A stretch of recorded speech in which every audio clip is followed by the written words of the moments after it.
Salut bande de fous. Bonne année. Je vous souhaite à tous une très bonne année et j'espère que vous avez tous pris de bonnes résolutions et surtout golfiques. Aujourd'hui les golfeurs, je vous retrouve pour la suite de la vidéo, je joue un chiffre en moins de 2 ans de golf. On va parler exclusivement de moi, comme d'habitude, surtout de mes 2 premières années de golf, pour savoir comment je me suis entraîné, comment j'aborde le golf, mon mental, enfin plein de trucs sur moi, pour te montrer en fait que n'importe quel blaireau sur terre peut jouer moins de 10. Avec un peu de volonté, tout le monde peut y arriver. Quand j'étais jeune, j'étais plutôt le mec qu'on appelait le gros geek.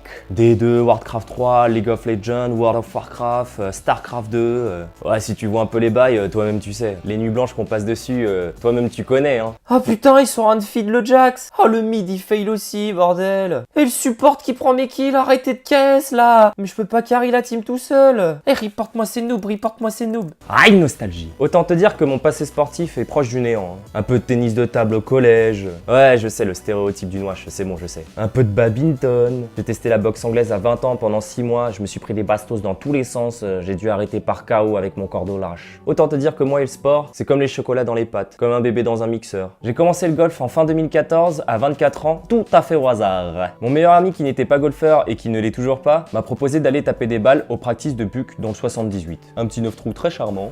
Bisous la famille, big up les amis. Et voilà, t-il pas que les premières balles, j'ai kiffé sa grand-mère. J'ai tapé 2 sauts de balles. Le lendemain, j'étais inscrit. Cours collectif, passage carte verte, demi-série, chaussures de golf, chaud patate. Avec mon cordelage dont j'avais honte, je me suis aussi mis en parallèle à la musculation et au crossfit. Je reviendrai plus tard sur ce point dans la suite de la vidéo. À cette époque-là, je travaillais toujours pas dans le golf. J'avais mes dimanches et lundis de repos. Sachant que le dimanche était réservé à ma dulcinée, sinon je me faisais détruire. J'ai quand même réussi à négocier mes dimanches matins pour m'entraîner au golf. Et vu que ma femme travaille les lundis, du coup j'étais obligé de saigner les entraînements tous les lundis. Donc ça me laissait tous les dimanches matins pour m'entraîner et lundi toute la journée pour façonner mon golf. Donc oui, on peut descendre un chiffre en s'entraînant qu'une fois et demie par semaine. Je sais que vous êtes majoritairement dans ce cas de figure de 2 jours de repos par semaine. Après c'est sûr que ça demande du sacrifice, vous allez passer vos 2 jours de repos à faire que du golf. Le rêve. Après si vous êtes en horaire de bureau, genre vous finissez à 16 ou 17 h, en été c'est top quoi, vous pouvez saigner l'entraînement de 17 à 20 h. En été il y a du soleil jusqu'à 22 h.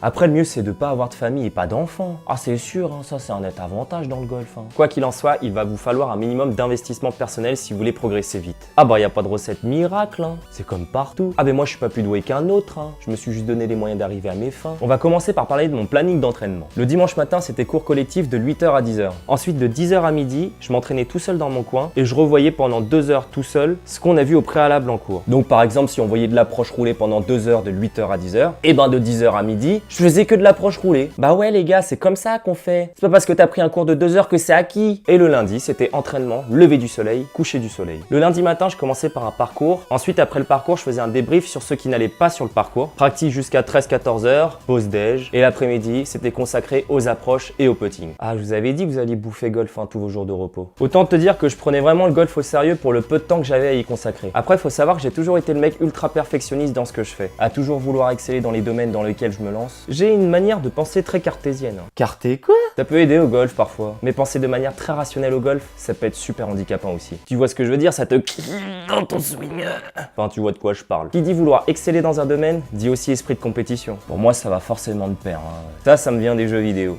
Pour les parents qui me regardent, c'est pas mauvais les jeux vidéo. J'y ai toujours joué à très haut niveau depuis que je suis enfant. Les jeux vidéo m'ont vraiment permis de développer mon esprit de compétition et surtout mon assiduité lors des entraînements. Parce que oui, les jeux vidéo à très haut niveau, ça demande énormément d'entraînement contrairement à ce que vous pouvez penser. Je mets l'e-sport au même niveau que n'importe quel autre sport. Sûrement mes restants de geek. Je vous ai dit en début de vidéo que je m'étais mis au crossfit en parallèle aussi. Alors, pour ceux qui ne savent pas ce que c'est le crossfit, c'est un sport pluridisciplinaire qui réunit entre autres la gymnastique, l'haltérophilie, l'athlétisme et qui vous conditionne à devenir une machine de guerre. Pourquoi je parle de ça? Mais parce que ça m'a aidé énormément à progresser au golf. Le golf, à la base, c'est un sport de proprioception. Proprio quoi?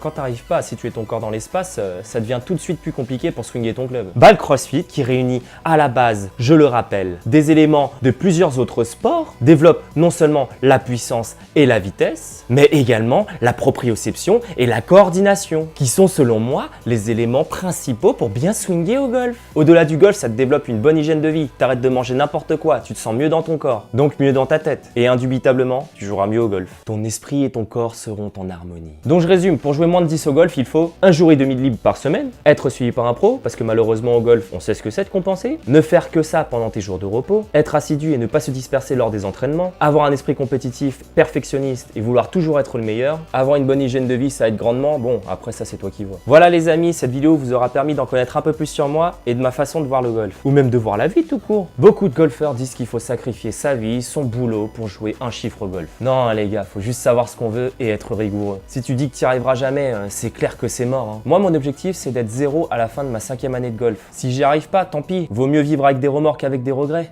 Vaut mieux vivre avec des remords qu'avec des regrets. Putain, je tiens un truc. Nanana, nanana, nanana. Bref, comme disait notre cher Oscar Wilde, il faut toujours viser la lune, car même en cas d'échec, on atterrit sur les étoiles. Abonne-toi.